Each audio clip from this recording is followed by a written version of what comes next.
Raja yang je keraja gayo ke nur gayo, yang je keraja gayo yang Aceh.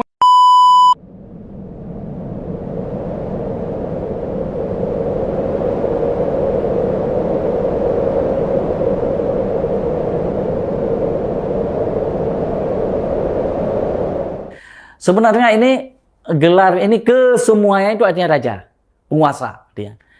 Merah ini gelar asli Aceh. Berasal dari Lingga Gayo. Nah, karena orang asli Aceh itu orang Gayo. Ya kan? Jadi orang Gayo memberi gelar kepada raja itu merah. Maka lahirlah Merah Silu, Merah Saga, Merah Pupuk. Itu merah itu raja gelar daripada kerajaan Lingga. Kemudian seperti Merah Silu. Silu sebenarnya bukan Silu, Merah Sulu. Maka kalau kita baca di buku Marco Polo, The Travel of Marco Polo, disebut dengan Thread of King. Raja yang lurus. Karena Sulu dari bahasa Gayo itu.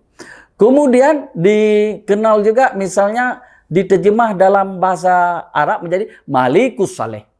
Itu artinya sama dengan Merah Sulu. Sama dengan Thread of King. Malikus Saleh, Malik yang saleh. Nah ini. Yang kedua ada gelar raja. Raja itu pengaruh India. Maka disebut Maharaja Brata. Maharaja itu adalah bahasa Sanskerta. Artinya juga sama dengan merah. Nah, raja. Yang selanjutnya ada Islam Malik. Malik itu bahasa Arab. Nah, jadi itu bahasa Arab artinya raja juga. Kemudian Sultan. Sultan ini lebih kepada pengaruh Turki.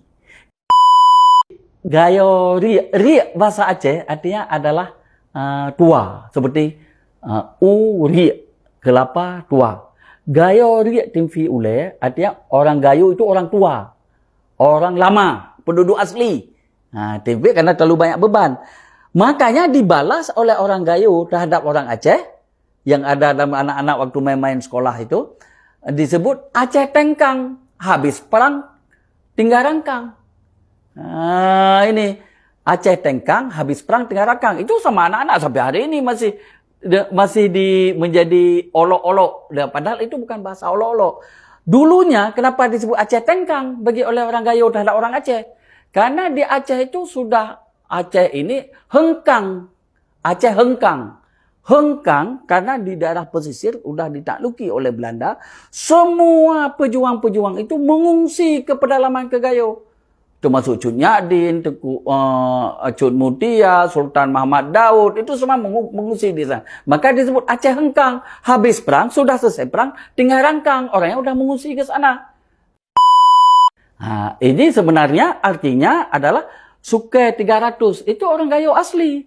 Dilambangkan kepada Merah Johan. Anak Adi Genali. Yaitu 300 pasukan dari Kerajaan Lingga, 300 orang, membantu kerajaan Aceh di Bandar Aceh ini menyerang kerajaan Hindu. Hindu Indapuri itu. Menyerang Hindu oleh kemudian diislamkan negeri ini. Yang dipimpin oleh Merah Johan. Dialah menjadi Sultan Aceh pertama. Yang bergelar Sultan Johan Shah Dhilullah Fil Alam. Beliau ini karena berasal dari Gayo disebut Suke Lerto. Orang 300 suku asli, orang suku asli ini. Yang kemudian suku Jasandang ini adalah orang India. Suku Tok Batai orang campur-campur ini. Sedangkan suku Emumput orang-orang Arab yang datang ke sini. Kenapa tidak diartikan bahasa Aceh yang kita ngomong ini menjadi bahasa resmi di Aceh? Karena bahasa kita itu sebenarnya bahasa istana. Yang diimport dari Campa. Maka kalau kita ada buku itu, Aceh Chamic Language. Nah, bagaimana hubungan bahasa Aceh dengan bahasa Cham di Campa Tengah, Vietnam Tengah.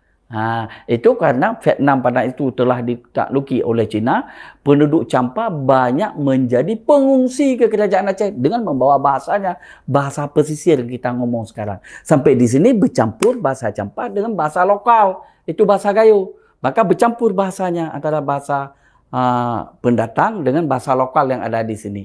Seperti Blang, itu dari bahasa Gayo. Sikin, bahasa Arab. Kalau di Cina, di sana bercampur dengan bahasa Cina. Nah, jadi itu dia.